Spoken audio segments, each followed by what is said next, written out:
कई बार दोस्तों हमारे जिंदगी में एक ऐसी घटना हो जाती है जिसकी वजह से हमें पूरी जिंदगी पछताना पड़ता है।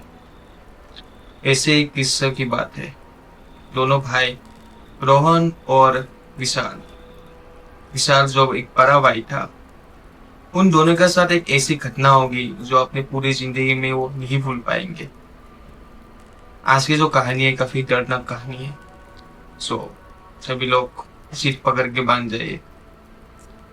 अभी जो स्टोरी होगा मैं आपको विशाल के परसेप्शन से आपको बताने वाला हूँ। मेरा नाम है विशाल। मैं क्लास 12 में था उस समय। हाल ही में मैं और मेरे जो फैमिली मेंबर थे, हम लोगों ने एक नया घर लिया था। जो घर था, मैंने डिसाइड किया था मैं इधर लूंगा। वो जो घर था दोस्तों, पहाड़ों के पास में था। उधर मुश्किल से ही दोस्तों सिर्फ 4 ही हाउसेस थे, 4 ही घर थे। उसको अब एक गांव भी नहीं बोल सकते थे, इतना बुरा हालत था उस जगह पर। हम लोगों ने इसीलिए लिया कि शहर के भीड़ भाड़ इलाकों से हम दूर रहकर एक अच्छी जिंदगी जिएंगे उधर। मैं और मेरा छोटा भाई रोहन काफी खुश थे उस जगह पर, क्योंकि उस जगह पर चारों तरफ हरियाली और माउंटेन्स थे, पहाड़ थे, जिसकी वजह से हम पूरी टाइम उधर मस्ती करते थे, स्कूल जाते थे। स्कूल के आने के बाद भी हम टहलते थे। लेकिन दोस्तों कई बार हमारी जिंदगी में ऐसी घटनाएं हो जाती है जिसको हम कभी भूल नहीं सकते। असल जो कहानी है दोस्तों इसी पर आधारित है। 12 जून की बात थी। मैं और मेरा भाई दोनों ही दोपहर में बात कर रहे थे, लगभग 2 बजे की बात। क्योंकि हमारा जो घर था ना दोस्तों, वो घर पहाड़ के पीछे वाले जंगल के एकदम ऑपोजिट साइड थे। वो जो जंगल था काफी घना जंगल था। इतना जंगल, आप उधर जाओगे तो ऐसा लगेगा कि पूरा रात ही हो चुका है। आसपास के लोग यही बोल रहे थे उस जंगल में जो ही जाता है वो कभी लौट के नहीं आता। मेरा जो छोटा भाई था वो हमेशा जिद करते लगा कि विशाल भैया चलो ना एक बार उस जगह पर, काफी अच्छी चीज हो गई उधर, हम उधर खेल भी सकते हैं। लोग ऐसे बोलते हैं, मुझे देखना है। यही लाइन अगर मैंने उस दिन नहीं सुनकर उसको मना कर दिया, इसी लाइन की वजह से मुझे आज पछतावा है इतने सालों बाद भी। मैंने भी उसको बोला चल भाई चल, देख के आते उधर क्या होगा। ज्यादा से ज्यादा क्या है हो जाएगा कि जंगली जानवर ही मिल जाएंगे ना, क्योंकि हम दोनों तो भूत भूत इन सब पे कोई विश्वास था ही नहीं। तो हमने एक काम किया कि दोपहर के 3 बजे दोनों भाई ने एक बैग लिया, उस पर कुछ खाने पीने का सामान रखा और एक बड़ी टॉस, एक और एक साथ में एक छोटा टॉस और एक मोबाइल फोन ले लिया ताकि इमरजेंसी में काम आए। हम दोनों बिना बताए चुप चाप जब दोपहर में हमारे माँ बाप सो रहे थे, दरवाजा बंद करके उस जगह पर साइकिल की चलाकर चलते पड़े। हम काफी खुश थे। एक तरफ तो पूरा एनवायरनमेंट ऐसा था कि चारों तरफ हरियाली थी, बारिश के दो दो बूंद गिर भी रही थी, जो एक काफी अनोखा जगह था, टाइप ऑफ स्विट्जरलैंड की तरफ। दूसरी तरफ जैसे हम जंगल के पास चलने लगे, धीरे धीरे अंधेरा और कोहरा आने लगा। ऐसे लगा कि एक पल के लिए वो जगह एक रात की तरफ हो गई। जैसे हम उस जगह पर अंदर गए। जंगल के पास पहुंचने की बात है। जंगल एकदम सन्नाटों से भरा हुआ था। बहुत ज्यादा ही जंगल शांत था। सिर्फ हमारे पैरों के नीचे आने वाली सूखी पत्तों की आवाजें सुनाई दे रही थी। हैरानी की बात थी कि पूरे जंगल में एक भी चिड़ियों की आवाज नहीं आई थी। चिड़िया छोड़ो, मकड़ा, कीड़ा, कोई भी एक जीव नहीं दिखा हमें। ऐसा लगता कि पूरा जंगल एक निर्जीव था। धीरे धीरे सूरज की किरणें भी आने बंद हो गई थी। बाहर तो बहुत धूप था, लेकिन अंदर उस पेड़ को देखकर ऐसा लगा कि वो पेड़ इस ब्रह्मांड का है नहीं। हम दोनों उस पेड़ को देखकर और ज्यादा डर गए। वो पेड़ बहुत लंबा था, ऐसा लग रहा था कि वो आसमान को चीर देगा। उसकी शाखाएं और उसके जो बनावट थी, शायद वो इस दुनिया की थी ही नहीं। हम दोनों उस पेड़ को देखकर और ज्यादा डर गए। थोड़ी दूर जाने के बाद हमें कुछ जानवरों की लाशें दिखाई गई। जो जानवर आधे सड़ चुके थे, उनमें कीड़े पनप रहे थे। हमें इन सबको देखकर बहुत ज्यादा उल्टी आ गई। लेकिन उधर जब मैंने देखा था, सबसे अजीब बात ये थी कि वो जो जानवर थे ना ही वो कोई जानवर थे, ना ही कोई मनुष्य थे। उसको देखकर ऐसा लग रहा था कि वो इस धरती के थे ही नहीं। 3 पैर थी और 2 बड़े बड़े लंबे हाथ थे। उसके बाद जब मैंने हिम्मत करके थोड़ा पास जाने की कोशिश की, देखा उधर 2 और 3 लाश और थे। उस जीप को देखकर ऐसा लगा कि पूरा जो अंधेरा था एक ही जगह कैद हो गया था। उसके बाद हमने हिम्मत करके आवाज की ओर देखने की कोशिश की। पहले तो हम देखकर बहुत ही होश खो गए थे, क्योंकि हमें ऐसा लगा कि पूरा अंधेरा एक ही जगह इकट्ठा हो गया था। ऐसा लग रहा कि वो पूरा जीप उस अंधेरे को अपनी ओर आकर्षित कर रहा था। हमें उस जीप को देखकर बहुत ज्यादा डर गए। वो इतना काला था कि ऐसा लग रहा था कि पूरा जो रोशनी था वो अकेला निकल रहा था।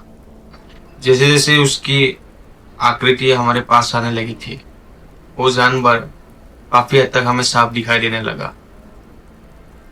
वो देखने में एक चींटी की तरह था। उसके 4 टांगे थे जो उस पर वो चल रहा था, लेकिन जो उसका जो चेहरा था हमें दिख ही नहीं रहा था, उसका चेहरा किधर है। तभी हमें वो पीली रोशनी हमें दिखाई दी। तभी हमको पता चल गया कि वो उसके आंखें थे। वो क्रीचर जो था ना, वो दानव, वो हमें देख रहा था। हम भी उसको देखकर काफी चुप हो गए। हम उसको देखकर इतना डर गए कि हमारे पैरों तले एकदम जमीन खिसक गई। डर के मारे हम दोनों की धड़कन एकदम तेज हो गई थी।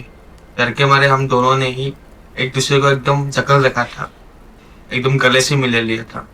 तभी मुझे पता चला कि पीछे कोई मुझे खींच रहा था, और जब तक पूरी बात मुझे समझ में आई तब तक पीछे वाला पैर हमें निकल चुका था। जैसे जैसे हम उस पैर के अंदर जा रहे थे, हम दोनों ने बहुत मेहनत की उस पैर से बाहर निकलने की, बहुत ज्यादा स्ट्रगल की, लेकिन हमारा कोई भी ताकत उस टाइम में काम ही नहीं आ रहा था। जैसे जैसे हम नीचे जा रहे थे तभी हमें एक पोर्टल दिखा। उस पोर्टल को देखते देखते ही विदिन कुछ सेकंड के बाद हम उस पोर्टल से भी बाहर हो गए। हमने उस पोर्टल को क्रॉस कर दिया। जैसे हम उस जगह पर पहुंच गए थे, पूरा जगह एकदम अंधेरा से घिरा हुआ था। पहले तो हम देखकर बहुत डर गए, क्योंकि उधर कुछ था ही नहीं देखने को।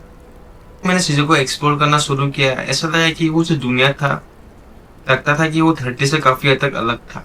वो दुनिया बहुत अलग ही था देखने में। ऐसा लगता है पूरा एकदम शून्यता से भरा हुआ, नथिंगनेस।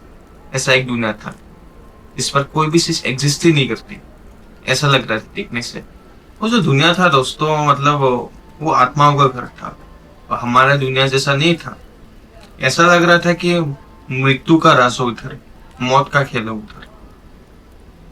थोड़ी देर बाद हमें बहुत ज्यादा भूख और प्यास लग गई, क्योंकि हम दोनों घंटों से कुछ नहीं खाया था। तो हमने पत्थर के पीछे हम दोनों छुप गए और थोड़ी देर आराम करने की कोशिश की। तो ऐसे हम दोनों को आंख लग गई, हमें नींद आ गई। थोड़ी देर बाद हमारी नींद एक आवाज से खुल गई, एक अनजान आवाज। हम दोनों उठ गए और अपने कपड़े वगैरह साफ किए। उसके बाद हम उस आवाज के पीछे चलते गए और आवाज थोड़ी काफी दूर से आ रहा था। जैसे ही हम उस आवाज के सोर्स तक पहुंचे, हमें तक एक अच्छा मंजर दिखने को मिला। एक जीता जागता मनुष्य, एक इंसान, वो भी एक ऐसे जगह पर जहाँ पर हमारे सिवा कोई भी इंसान होने का कोई उम्मीद था ही नहीं। हमें लगा कि इस दुनिया में सिर्फ हम दोनों ही इंसान फंस गए थे।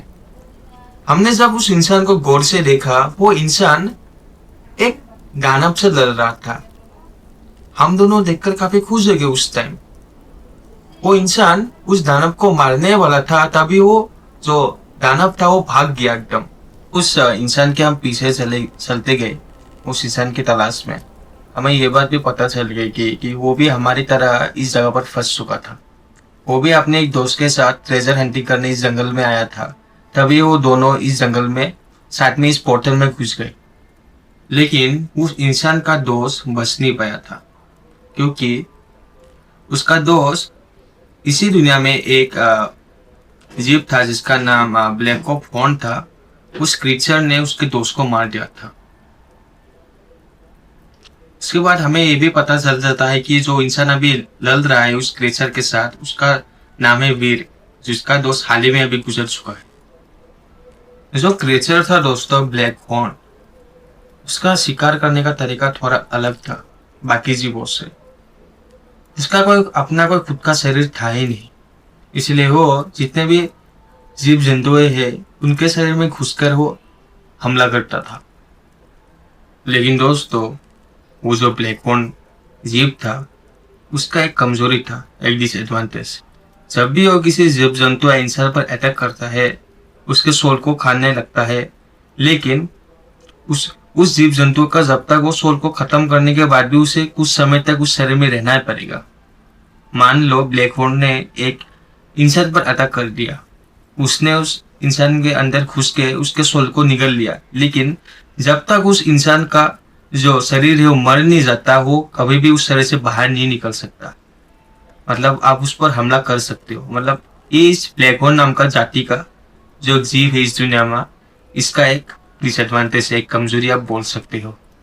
अगर हम बात करें जो वीर का जो दोस्त था ऐसे मारा गया था, क्योंकि जब ब्लैक हॉर्न ने उसके शरीर में कब्जा कर लिया था, उसने ब्लैक हॉर्न के उसके वीर के दोस्त के शरीर से ही वीर पर हमला कर दिया था। मतलब वीर का जो दोस्त था उसने अनजाने में अपने दोस्त पर हमला कर दिया था, और वीर को ना चाहते हुए भी अपने दोस्त को गला काटकर उसको मारना पड़ा, और ऐसे दोस्तों वीर की दोस्त की मौत होगी, साथ में उस ब्लैक हॉर्न का भी खात्मा हो गया। तभी वीर को भी यह समझ आ गया कि जो भी चीज इस दुनिया के बाहर का है, जैसे तलवार, ये सब से इस दुनिया के जीवों को मारा जा सकता है। ये बात खत्म नहीं हुई थी कि तब तक अभी भी जो वीर ने एक ब्लैक हॉर्न के साथ फाइट हो रहा था, वो ब्लैक हॉर्न फिर से लौट आया, वो भी अपने एक दूसरे दोस्त के साथ। तभी उस ब्लैक हॉर्न और उसके दोस्त ने विशाल के भाई के रोहन के ऊपर हावी हो गया, उसके अंदर घुस गया। तभी जो घायल ब्लैक हॉर्न था, जो अभी अभी वीर के साथ लड़ रहा था, उसी ब्लैक हॉर्न ने मेरे भाई के ऊपर कब्जा कर लिया था। वीर ने अपने तलवार से उस दानव को मार दिया और ये वाले ब्लैक हॉर्न को मार दिया, लेकिन उसी बीच वीर भी मारा गया क्योंकि वो काफी हद तक घायल हो चुका था। तभी मेरा जो विशाल था, जो पुराने वाले ब्लैक हॉर्न के अंदर था, मतलब वश में था, वो सब देखकर पैनिक में हो गया, वो सब देखकर डर गया। उसी बीच मैंने एक बात देखा कि जिस पोर्टल से हम आए थे, जिस पैर से हम आए थे, उधर सूरज की किरणें गिर रही थी। हमने सोचा कि किसी तरह में अगर मैं अपने छोटे भाई विशाल को पकड़ लूं और उस पोर्टल में ले जाओ, एक तो सूरज की किरणें पड़ेगी जिसके वजह से ब्लैक हॉर्न मारा जाएगा, और उस पोर्टल से हम अपने घर भी जा सकते हैं। मैंने सोचा और फटाफट विशाल के दोनों हाथ और पाँव को किसी तरह टाइट करके बांध दिए, और विशाल को मैंने पूरे अपने कंधे के ऊपर लेकर दौड़ने लगा उस पोर्टल की तरफ। मेरा दोस्त विशाल काफी रेजिस्ट कर रहा था उस बांध को खोलने के लिए, क्योंकि उसके अंदर अभी भी जिगता जगता एक ब्लैक हॉर्न की आत्मा थी। लेकिन मैं, क्योंकि उससे बड़ा भाई था, वो उसका साइज छोटा था, इसीलिए मैंने उसको किसी तरह बांध कर पोर्टल की ओर ले गया, और जैसे सूरज की किरणें उसके ऊपर पड़ी, ब्लैक हॉर्न तुरंत ही मर गया उस सूरज की किरणें से, और हम दोनों उस पैर के पोर्टल से उसी सेकंड बाद अपने वापस दुनिया में आ गए। जैसे हम अपनी दुनिया में वापस आ गए, सवाल यह था कि वो पोर्टल खुला कैसे, किसने वो पोर्टल उस जंगल में और उसी विशाल पेड़ में खोला, ये बात हमें आज तक पता नहीं चले।